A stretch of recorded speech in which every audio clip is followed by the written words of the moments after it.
کہ سنت کے اتباع کا مطلب کیا بنتا ہے۔ حضرت مجدد رحمۃ اللہ علیہ فرماتے ہیں اتباع سنت کا پہلا قدم یہ ہے کہ تم اپنے تمام ظاہری اعمال کو سنت کے تابع بنا لو۔ دوسرا قدم یہ ہے اپنے تمام باطنی اعمال کو سنت کے مطابق بنا لو۔ تیسرا قدم یہ ہے اپنے تمام اعمال کی کیفیات کو سنت کے مطابق بنا لو۔ بس یہ تین باتیں مجھے عرض کرنی ہے۔ پہلی چیز، تمام ظاہری اعمال کو سنت کے مطابق بنانا۔ پہلے ایک بات یہ بات سمجھ لیں، سنت کے مطابق بنانا اپنے اعمال کو اور سنت کے مطابق زندگی گزارنا، اس کا جو ہم سے مطالبہ ہے، ہم اس کو اپنے لیے کوئی مشکل کام نہ سمجھیں، بلکہ اچھی طرح اس بات کو محسوس کر لیں، سمجھ لیں کہ زندگی کے مختلف جتنے بھی ہم کام کرتے ہیں، ہر کام کرنے کا ایک طریقہ کوئی نہ کوئی ہمیں اختیار کرنا ہے، کسی نہ کسی طرح تو وہ کام کرنا ہی ہے نا۔ اب اگر اس کام کو ہم حضرت محمد صلی اللہ تعالی علیہ وسلم کی سنت کے مطابق کر لیں تو وہ زیادہ خوبصورت ہو جائے گا۔ کرنا تو ہے ایک ہی طریقے سے کرنا، کسی نہ کسی طریقے سے کرنا ہے۔ مثال کے طور پر نماز پڑھنی ہے تو نماز پڑھنے کے دو طریقے ہو سکتے ہیں، ایک سنت کے مطابق اور ایک سنت سے ہٹ کے۔ پڑھ تو رہے ہیں نا نماز، کوئی نیا کام کرنے کا نہیں کہا جا رہا، بس اتنا کہا جا رہا ہے کہ نماز پڑھنے کا وہ طریقہ اختیار کرو جو سنت کے مطابق ہے۔ آپ سڑک پر جا رہے ہیں، چلنے کے دو طریقے ہو سکتے ہیں، ایک طریقہ سنت کے مطابق ہے، ایک طریقہ سنت کے خلاف، بس یہ کہا جا رہا ہے کہ سنت والے طریقے کو اختیار کر لو، تو کوئی نئی ڈیوٹی نہیں لگتی۔ اتباع سنت کی ذمہ داری جو ہے، اتباع سنت کی جو گزارش ہے، اس میں ہماری ڈیوٹی بڑھتی نہیں ہے بلکہ آسان ہو جاتی ہے اور خوبصورت ہو جاتی ہے اور کامیابی کی گارنٹی ہو جاتی ہے۔ یعنی بالکل ایسا ہے جیسے آپ سے کوئی پوچھے کہ مجھے نئی دلی ریلوے اسٹیشن جانا ہے، تو ایک راستہ تو لمبا والا راستہ ہو اور آپ یہاں کے رہنے والے ہیں، ایک راستہ آپ کو مختصر معلوم ہے، تو اس کے لیے آسانی کس میں ہے؟ جو مختصر راستہ ہے آپ وہ بتا دیں اس کو کہ اس طرح چلے جاؤ، بس جانا تو کسی نہ کسی راستے سے ہے، مگر اس کے لیے آسان ہے وہ راستہ تو جاننے والا بتا رہا ہے۔ حضرت محمد رسول اللہ صلی اللہ تعالی علیہ وسلم کی شخصیت کا یہ عالم ہے، یہ ان کا معیار ہے کہ وما ينطق عن الهوى ان هو الا وحی یوحی، ان کی کوئی بات بھی اپنے ارادے اور خواہش سے نہیں ہوتی، وہ سب وحی الہی ہوتی ہے۔ لہذا یہ بات پکی ہے کہ سنت جو بھی ہے وہ اللہ تعالیٰ کا پسندیدہ طریقہ ہے۔ اب کوئی انسان اگر سنت کے مطابق زندگی گزارے تو دو فائدے ہو جائیں گے، ایک تو اس کو ناکامی کا ڈر نہیں رہے گا، دوسرے وہ اللہ کا پسندیدہ بندہ بن جائے گا۔ اچھا، اس کے بعد ایک بات اور سمجھنے کی ہے کہ حضرت محمد صلی اللہ تعالی علیہ وسلم اللہ تعالیٰ کے محبوب ہیں، اور انسانی دنیا میں جس انسان سے سب سے زیادہ محبت کی گئی ہے وہ شخصیت بھی حضرت محمد صلی اللہ تعالی علیہ وسلم کی ہے۔ دنیا میں لوگوں نے بہت زیادہ محبتیں کسی نہ کسی سے کی ہیں، بہت سے لوگ ایسے ہیں جن کے چاہنے والے لاکھوں ہیں، کروڑوں ہیں، لیکن جتنے چاہنے والے حضرت محمد صلی اللہ تعالی علیہ وسلم کے ہیں، اتنے چاہنے والے دنیا میں کسی کے نہیں ہوئے، تو حضور محبوب ہیں۔ ہمارے قابل فرماتے ہیں اللہ تعالیٰ نے حضور کی ہر سنت کے ساتھ محبوبیت جوڑ دی ہے، لہذا جو آدمی جتنی زیادہ سنت پر عمل کرے گا لوگوں کے دلوں میں اس کی اتنی محبت پیدا ہوتی چلی جائے گی۔ تو زندگی کو آسان بنانا اور دنیا میں محبوب بن جانا، اس کا راستہ بھی سنت کا اتباع ہے۔ حضور علیہ الصلوۃ والسلام اللہ کے بھی محبوب ہے، انسانوں کے بھی محبوب ہے، کہ حضور کے طریقے پر چلنے والا آدمی بھی اللہ کا پسندیدہ انسان بنتا ہے اور انسانوں کا محبوب بن جاتا ہے۔ یہی راز ہے اتباع سنت کی زندگی گزارنے والے حضرات کی مقبولیت کا۔ ہم نے اس کے نظارے اپنے حضرت کے یہاں دیکھے ہیں اور اکابر کے یہاں پڑھے اور سنے ہیں۔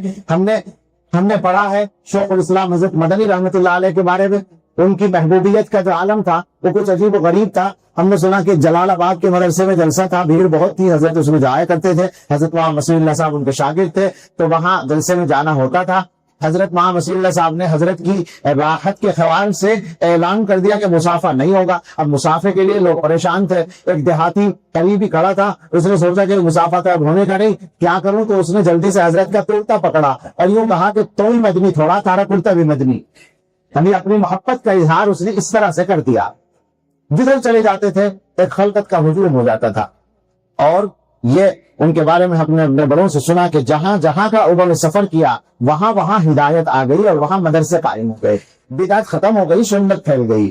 یہ حضرت کے بارے میں سنا ہے، اور میں نے مفتی سعید احمد صاحب رحمۃ اللہ علیہ کا تو یہ لفظ ہے، وہ کہنے لگے حضرت کے بارے میں تواتر سے سنا ہے، جگہ جگہ یہ بات معلوم ہوتی ہے کہ جہاں وہ گئے ہیں، جس سے پہلے جیسے حضرت سیدنا شہید رحمۃ اللہ علیہ کے بارے میں ہے کہ ان کی شخصیت کا یہ عالم تھا کہ ان کی صحبت میں جو کچھ دیر رہ لیا وہ ساری عمر کے لیے متبع سنت بن جاتا تھا. تو اسی طرح سے حضرت ندوی رحمۃ اللہ علیہ کی شخصیت کی تاثیر تھی کہ جہاں بھی وہ گئے وہاں سے بدعتیں ختم ہو گئی اور سنت وہاں عام ہو گئی. تو کہنا یہ تھا کہ سنت پر چلنے کو ہم اپنے لیے کوئی الگ دین کی تصور نہ کریں، یہ نہ سوچیں تو جی ہمیں تو یہ تو بہت مشکل کام ہے، ارکان سنت کے مطابق کرو. بھائی کسی نہ کسی طرح تو کرو گے نا، اس کو سنت کے مطابق کر لو، آسان ہو جائے گا. سنت کے مطابق کر لو، ٹھیک ہو جائے گا، صحیح ہو جائے گا، صحیح ہونے کی گارنٹی مل جائے گی اور انجام اچھا ہونے کی گارنٹی مل جائے گی، کامیابی کی گارنٹی مل جائے گی. یہ بات ذہن میں بٹھا کر اب سنیں کہ حضرت مجدد فرماتے ہیں کہ سنت پہ چلنے کا پہلا قدم یہ ہے کہ تم اپنے تمام ظاہری اعمال کو سنت کے تابع بنا لو. ظاہری اعمال کا مطلب کیا ہوتا ہے؟ زندگی کے اکثر کام آ گئے، بسم اللہ کے عبادات سے ساری عبادتوں کو سنت کے طریقے پر کرو. نماز پڑھو سنت طریقے پر پڑھو، روزہ رکھو سنت طریقے پر رکھو، زکوٰۃ ادا کرو جو سنت طریقہ ہے ویسے کرو، حج کرو سنت کے مطابق کرو، صدقہ خیرات کرو سنت کے مطابق کرو، نفلیں پڑھو سنت کے مطابق پڑھو. جتنے عبادت کے کام ہیں، جو بھی کام کرنا ہے سنت کے مطابق کرو. عبادات کے بعد نمبر آئے گا معاملات کا. معاملات سنت کے مطابق ہوں. جب کسی کے ساتھ کوئی لین دین کا معاملہ ہو شریعت و سنت کے مطابق، اور جب سنت کے مطابق ہوگا تو ناجائز کی تو گنجائش ہی ختم ہو گئی، حرام کی تو گنجائش ہی ختم ہو گئی، تو ہو ہی نہیں سکتا. جائز میں بھی سنت والا راستہ کرنا ہے اختیار. سوچنے ذرا اس تفصیل کے ساتھ ساتھ نیچے نیچے یہ سوچتے ہوئے بھی چلیے ہمارا کیا کیا سنت کے مطابق ہے اور کیا کیا نہیں ہے.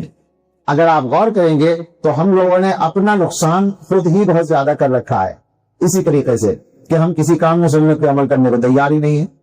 یعنی اس کی مثال کے طور پر میں کہتا ہوں بیچ میں بات روک کر کہ سب سے زیادہ انسان کو اپنے گھر والوں سے واسطہ پڑتا ہے. محبت بھی ان سے ہوتی ہے، وہ قریب بھی ہوتے ہیں، ان کی ضرورت بھی ہوتی ہے، ان کے بغیر کام بھی نہیں چلتا. مگر ایمانداری سے سوچ کے بتائیں کہ ہم میں سے کتنے لوگ ہیں جو اپنی بیوی کے ساتھ سنت کے مطابق سلوک کرتے ہوں، بچوں کے ساتھ سنت کے مطابق کرتے ہوں، والدین کے ساتھ سنت کے مطابق کرتے ہوں؟ کتنے لوگ ہیں ہم میں سے؟ ہمارا حال یہ ہے ذرا سی بات پر غصہ آ جاتا ہے اور غصے میں ادھر ادھر ہو جاتے ہیں، ڈانٹ دیتے ہیں، پٹائی بھی کر دیتے ہیں. بعض لوگ جو لوگ عورتوں پر ہاتھ اٹھاتے ہیں کتنا ظلم کرتے ہیں، جی چاہتا ہے کہ ان کی پٹائی کی جائے. میں سچ کہتا ہوں میں پٹائی کرنے کا عادی نہیں ہوں. مجھ سے جن لوگوں نے پڑھا ہے انہیں شاید یہ شرف حاصل ہوا ہو کہ گستاخی میں نہیں کی. مجھے 35 سال ہو گئے، 35 ہی ہو گئے پڑھاتے ہوئے، 35 میں لگا کہ وہ پٹائی نہیں کی. مگر ایسے لوگوں کی پٹائی کرنے کو میرا جی چاہتا ہے، سچ کہتا ہوں، جو گھر والوں کے ساتھ زیادتی کرے، بچوں کے ساتھ، والدین کے ساتھ. کس کے ساتھ ہمارا سلوک سنت کے مطابق چل رہا ہے؟ سوچنے کی بات ہے. اسی طرح سے رشتہ داروں کے ساتھ میں سوچ رہا تھا مثال کیا تھی. رشتہ داروں کے ساتھ، رشتہ دار وہ ہوتا ہے جس سے ہمارا ایک رشتہ ہے، خونی تعلق ہے. ان کے ساتھ کیا معاملہ چل رہا ہے؟ سب سے زیادہ جھگڑے سگے بھائیوں کے درمیان ہیں، بھائی بہنوں کے درمیان ہیں. اگر سنت کے مطابق معاملہ ہوتا تو جھگڑے کیوں ہوتے؟ اگر ہر ایک کا یہ مزاج ہو کہ صاحب اس کا حق پورا پہنچ جائے اس کو، تو جھگڑا ہو. حق کی بات کر رہا ہوں، وہ تو واجب ہے، لازم ہے. جو کسی کا حق ہے اس کو دینا لازم ہے، اور اس کے بعد پھر اس کے ساتھ برتاؤ، اخلاق کا برتاؤ.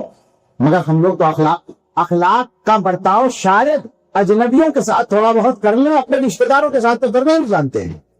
ان کے ساتھ تو وہی سختی کا معاملہ، ان کے ساتھ تو وہی تبادلے کا معاملہ، برابری کا معاملہ. تو میں فلاں وقت مجھے ایسا کہا تھا، میں بتاؤں گا تجھے، میں نہیں تیرے آؤں گا، میں تجھ سے کوئی تعلق نہیں رکھوں گا. اچھے دیندار کہلانے والے لوگ اس حماقت میں مبتلا ہیں اور سمجھتے ہیں کہ ہم بڑا نیک کام کر رہے ہیں، خاصابی میں پڑے ہوئے ہیں. وہ سمجھتے ہیں کہ یہ تو غیرت کی بات ہے ہماری. سمجھ رہے ہیں؟ میں بیماری بتا رہا ہوں. رشتہ داروں سے جو برائی دل میں رکھتے ہیں وہ غیرت سمجھ کر رکھتے ہیں، حالانکہ وہ غیرت نہیں ہے، بیوقوفی ہے، کچھ بھی نہیں. وہ شریعت کے خلاف بات ہے. ہمیں تو حضور علیہ الصلوۃ والسلام کی جو سنت کا حکم بتایا گیا ہے وہ یہ کہ دشمنوں کو بھی معاف کرنا ہے. رشتہ دار تو رشتہ دار ہوتے ہیں. کوئی کہ تمہارے ساتھ برا سلوک کرے اس کے ساتھ اچھا سلوک کرنا ہے. تو خیر انسانوں کے ساتھ برتاؤ، معاشرت اس کو اچھا بنا لیجئے. ہم لوگوں نے اپنے لیے مصیبتیں خود ہی کھڑی کر رکھی ہیں، خواہ مخواہ کے جھگڑے اور صرف زبانی. میں نے تو تجزیہ بہت کیا ہے، سوچا ہے 80% سے زیادہ جھگڑے صرف باتوں میں ہیں اور کچھ نہیں ہے. صرف باتوں کے جھگڑے ہیں. ختم کر دو، بس ختم ہو جائے گی. تو معاشرت کو سنت کے مطابق بنائیے، اخلاق سنت کے مطابق ہو، صفات اپنے اندر جو ہیں وہ سنت کے مطابق ہو، وعدہ خلافی نہ ہو، دھوکہ نہ ہو، نہ ابتوں پہ کمی نہ ہو، سارے معاملات سنت کے مطابق ہوں۔ مجھے سمیٹنا چاہیے، میں تھکنے لگا ہوں اور آپ اکتا نہ جائیں۔ تو تمام ظاہری اعمال کو سنت کے تابع بناؤ، یہ پہلا قدم ہے اتباع سنت کا۔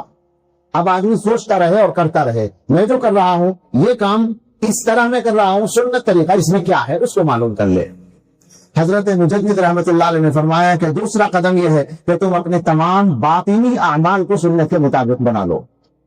باطنی اعمال کیا ہوتے ہیں؟ جو دل سے ہوتے ہیں۔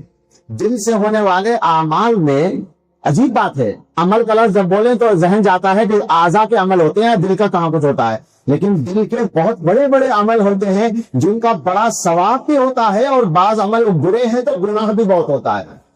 دل سے آدمی اخلاص دل میں رکھے، اخلاص نیت، ہر عمل کی طاقت بڑھ جاتی ہے۔ دل کا ایک عمل ہے اخلاص نیت، اس کے مقابلے میں دل سے دکھاوا کرے تو کبیرہ گناہوں میں، بدترین گناہوں میں ریاکاری ہے۔ دل کے اندر تواضع رکھے، یہ نہایت اعلیٰ درجہ ہے، من تواضع للہ رفعہ اللہ، اور اس کے مقابلے میں دل میں تکبر رکھے تو اللہ تعالیٰ کو جو زیادہ ناپسند گناہ ہیں ان میں تکبر کا شمار ہوتا ہے۔ دل کے اندر خیر خواہی رکھے دوسروں کی، یہ سنت کے مطابق عمل ہوا، اور دل کے اندر حسد رکھے، جلن رکھے، جیسا کہ اکثر لوگوں کا حال ہے ہمارا۔ جہاں اللہ کے کسی بندے کو کوئی نعمت ملی، پیسہ ملا، عزت ملی، کچھ بھی ملا، ہمارے پیٹ میں درد ہو جاتا ہے، اسے کیوں ملا؟ ہمارے عزت فرمایا کرتے ہیں، حسد کا ترجمہ یہ ہے کہ آپ یہ چاہتے ہیں کہ جب اللہ تعالیٰ کسی بندے کو نعمت دیں تو آپ سے مشورہ لے کر دیں، آپ سے مشورہ کریں کہ دل جانا دیں، تو ایسا تو نہیں ہوگا، بے فکر رہی ہے۔ اللہ تعالیٰ مختار کل ہے، لا يسأل عما يفعل وهم يسألون۔ اللہ کی شان یہ ہے کہ اللہ تعالیٰ سے پوچھا نہیں جا سکتا کہ آپ نے یہ کام کیوں کیا۔ تو حسد بڑا گناہ ہے، کینہ رکھتے ہیں دلوں کے اندر، ایک آدمی کی برائی دل میں بیٹھ جاتی ہے اور اس کی اچھائی بھی بری لگتی ہے، کبیرہ گناہ ہے۔ تو دل کے تمام اعمال کو، تمام باطنی اعمال کو سنت کے مطابق بناؤ، یہ سنت کے اتباع کا دوسرا قدم ہے۔ فرمایا کہ تیسرا قدم یہ ہے اعمال کی کیفیات کو بھی سنت کے تابع بناؤ۔ ہم لوگوں کا قصہ تو ایسا ہے، ہم واقعتاً اپنے حالات کو دیکھ کر اس کو غنیمت سمجھتے ہیں کہ جیسی کیسی آدمی نماز پڑھ لے غنیمت ہے۔ مسئلہ یہ ہے کہ نماز پڑھنے والے کم ہیں، نماز پڑھنے والے مسلمانوں میں کتنے کم ہیں، حیرت ہوتی ہے۔ یعنی اسلام میں جس چیز کو تمام فرائض میں سر فہرست رکھا گیا اس کو ادا کرنے والے، پابندی سے ادا کرنے والے 10% نہیں ہے، جو صحیح تجزیہ علماء کا ہے۔ بعض علماء نے تو 2% کہہ رکھا ہے، میں تو لوگوں سے ڈر کے ذرا سا بڑھا دیتا ہوں کہ کوئی کیا کہے گا کہ صاحب یہ تو کہہ رہے ہیں 10% نمازی نہیں ہے، لیکن اس واقعہ ایسا ہی ہے، پابند نماز 10% نہیں ہے جو جماعت سے نماز کی پابندی کرتے ہوں مسلمانوں میں۔ یہ حال ہمارا ہے۔ تو ایسے حالات میں ہم سوچتے ہیں کہ کیفیات کی بات کہاں کریں، لیکن بہرحال جو لوگ نماز پڑھ رہے ہیں وہ اس بات کو سمجھیں کہ اللہ کے سامنے کھڑے ہیں۔ وہ کسی بزرگ سے کسی نے پوچھا تھا آپ نماز پڑھتے ہیں تو کیسے پڑھتے ہیں، حاتم اعصم کا ہے غالباً، انہوں نے کہا کہ جب میں نماز شروع کرتا ہوں تو یہ تصور کرتا ہوں کہ میرے دائیں طرف جنت ہے، بائیں طرف جہنم ہے، اور میرے قدموں کے نیچے پوری صراط ہے، اور میرے پیچھے موت کا فرشتہ کھڑا ہے، اور میرے سامنے میرا مالک اللہ ہے، اس کو دیکھ کر میں سجدہ کر رہا ہوں اور تصور کرتا ہوں کہ یہ میری زندگی کی آخری نماز ہے، یہ سوچ کر میں نماز پڑھتا ہوں۔ اب آپ سوچیں کہ اس طرح جو نماز پڑھی جائے گی کیسا قرب حاصل ہوگا اللہ تعالیٰ کا۔ ہم لوگوں کا کیا معاملہ ہے، ہم تو امام صاحب کے پیچھے نماز پڑھتے ہیں تو پورے شہر میں گھومتے پھرتے ہیں اور آٹومیٹک نماز ہوتی ہے۔ ہم لوگوں کی نماز بالکل لے لگتے ہیں جلدی سے، اس لیے آٹومیٹک ہوتی ہے، عادت کے مطابق رکوع سجدے ہوتے رہتے ہیں اور پوری 4 ہو جاتی ہے، اس لیے کہ 4 دکانوں کا حساب پورا ہو جاتا ہے۔ حضرت شاہ اسماعیل شہید اور مولانا عبدالحی بڈانوی رحمت اللہ علیہ بہت بڑے عالم تھے، شیخ الاسلام ان کو لکھا جاتا ہے، یہ دونوں بیعت تھے سید صاحب سے، سید احمد شہید رحمت اللہ علیہ سے، اور شاہ اسماعیل شہید تو استاد بھی تھے، پھر بھی ان سے بیعت تھے اپنے شاگرد سے۔ ایک مرتبہ ان دونوں حضرات نے سید صاحب سے کہا کہ جی چاہتا ہے کہ ایسی نماز پڑھیں جیسے صحابہ پڑھا کرتے تھے۔ آئے سمجھ میں؟ ہم لوگوں کی تمناؤں کا اور ان کی تمناؤں کا معیار الگ الگ ہے۔ ہماری تمنا یہ ہے کہ ہمارا مکان ایسا بن جائے جیسا فلاں آدمی کا مکان ہے، ہم کپڑا ویسا پہنے جیسا فلاں آدمی پہنتا ہے، ہمارے گھر میں کھانے کا معیار ایسا ہو جیسا فلاں کے گھر میں ہے، ہمارا عہدہ ایسا ہو جیسے فلاں آدمی کا ہے، ہمیں شہرت ویسی بھی جیسے فلاں کو ملی ہے، ہماری تمنائیں یہ ہوتی ہیں، ہم اپنے حصے کا کام نہیں کرنا چاہتے، انعام لینا چاہتے ہیں، ایسے نہیں ملتا۔ اور وہ اپنے حصے کا کام کرتے تھے، انعام کی فکر نہیں تھی، انعام تو رسول اللہ کیا لینا تھا۔ تو تمنا یہ ہے کہ صحابہ جیسی نماز پڑھیں۔ سید صاحب نے کہا کہ ٹھیک ہے، عشاء کے بعد تشریف لائیں، عشاء کے بعد بیٹھ گئے، حضرت نے کہا کہ ایسا کریں سنت کے مطابق، تو کرتے تھے سنت کے مطابق خوش و خضوع کے ساتھ وضو کر کے 2 رکعت نفل پڑھیے، اس طرح سے کہ اس میں صرف اللہ تعالیٰ کی طرف دھیان رہے۔ دونوں حضرات چلے گئے اور نماز پڑھی، 2 رکعت پڑھی، سلام پھیرا، اور دل میں یہ احساس ہوا کہ یہ اچھی نہیں پڑھی گئی، جیسی پڑھنی تھی ویسی نہیں ہوئی، لہذا دوبارہ نیت باندھ لی اور زیادہ خوش و خضوع کے ساتھ پڑھی۔ سلام پھیر کے پھر وہی احساس غالب ہوا، پھر نیت باندھ لی، پھر وہی احساس، پھر نیت باندھ لی۔ اس طرح نماز پڑھتے رہے یہاں تک کہ فجر کی اذان ہو گئی۔ مؤذن کی جیسے آواز آئی تو دونوں رونے لگے، استغفر اللہ، اللہ معاف فرمائے، ساری رات ہو گئی نماز پڑھتے ہوئے اور 2 رکعت ہم ڈھنگ کی نہیں پڑھ سکے، اللہ معاف فرمائے۔ اور یہ کہتے ہوئے سید صاحب کے پاس پہنچ گئے، وہیں تو کہ حضرت ساری رات ہو گئی نماز پڑھتے ہوئے، اللہ معاف کرے، ہم سے تو ابھی تک 2 رکعت صحیح نہیں پڑھی گئی۔ حضرت نے کہا سید صاحب نے کہ ہو گئی صحابہ جیسی نماز۔ صحابہ کے بارے میں قرآن میں یہی تو ہے، کانوا قلیلا من اللیل ما یہجعون وبالاسحار هم یستغفرون، رات کو کم سوتے تھے اور صبح کو استغفار کرتے تھے۔ یعنی صحابہ کا جو عمل ہے وہ یہ ہے کہ وہ عبادت کر کے استغفار کرتے تھے کہ ہم سے صحیح عبادت نہیں ہوئی، وہی آپ نے کر لیا، ساری رات عبادت کی اور اب اللہ سے معافی مانگ رہے ہیں۔ یہ ہے وہ کیفیت جو چاہیے۔ ہم لوگوں کا کیسے بنے گا یہ کام؟ ہمارا قصہ تو ایسا ہے کہ ہم تو گناہ کر کے اللہ سے استغفار نہیں کرتے، وہ عبادت کر کے اللہ سے استغفار کرتے تھے۔